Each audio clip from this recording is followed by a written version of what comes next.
Democratic Congressman Maxwell Frost, the youngest member of Congress. Congressman, thank you very much. Are you still 26? I don't know if you've had a birthday. I am still 26. Okay.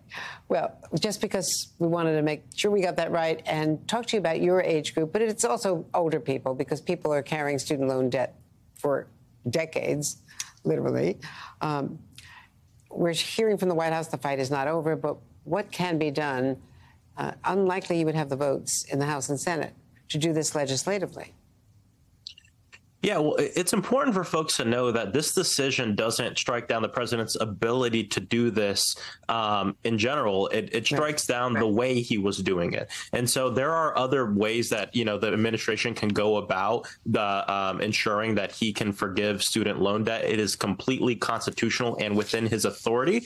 Now it's just going to be incumbent upon the administration to find other ways to do it and other laws to look at other mechanisms. And I have confidence that he'll do it. We'll continue to push the president to do it. I'm hearing that we'll hear from the White House soon, and it's important that we don't give up on this fight. And you said it, it's not just about young people. Yes, it's about a whole generation of people who have crushing student loan debt, but older folks have crushing student loan debt as well. And to my Republican colleagues and to people who might disagree with this because they say it's not fair, to that I say, I agree with you. This isn't fair. It's not fair that these folks have the debt in the first place, and to people who already paid their debt, that isn't fair either. But if that's how we legislated, saying just because something happened to me, it has to happen to you, imagine the world we'd be in. We talk about looking at progress and looking at how we make things better for the American people. And student loan debt forgiveness is popular and something that's going to help pull a lot of people out of a bad situation. Do you think this will impact the young people's vote? Because they were an important factor in the midterms. But there's always a level of disappointment in how inspired people can be. And the age factor has been so important with Joe Biden, and young people in particular in our polling are not thrilled about, reelecting an older president. I think it will play a big role. And depending on how the electorate is swayed, we'll have to see what the White House and what the president does. And we'll be here to support him when he comes out and talks about the plan B and how he's not giving up on this policy. That's going to, of course, young people are excited about it, but all people are excited about it. This helps working families. This is about economic justice because we understand that we're in this debt, not because we live beyond our means, but because we've been denied the means to live. And that's part of the reason why this policy is so popular. And so we want to see the president stay true to this promise, to this agenda, and we'll be here to support him when he does that.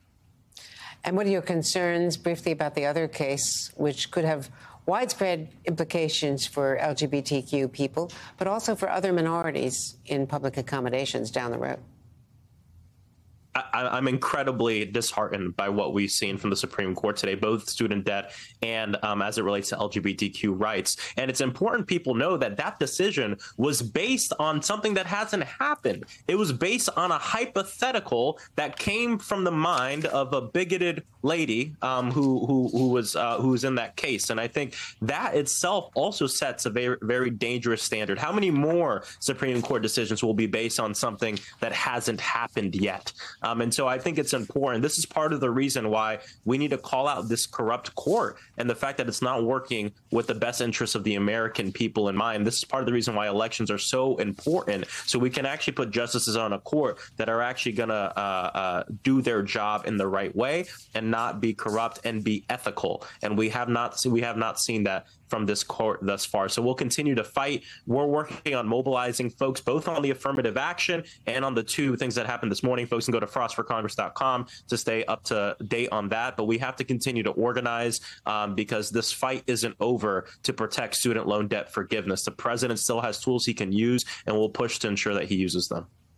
Congressman Maxwell Frost from Florida, thank you very much. Appreciate it. Thanks for having me. You bet. And before President Biden heads to Camp David for the July 4th weekend, we do expect to hear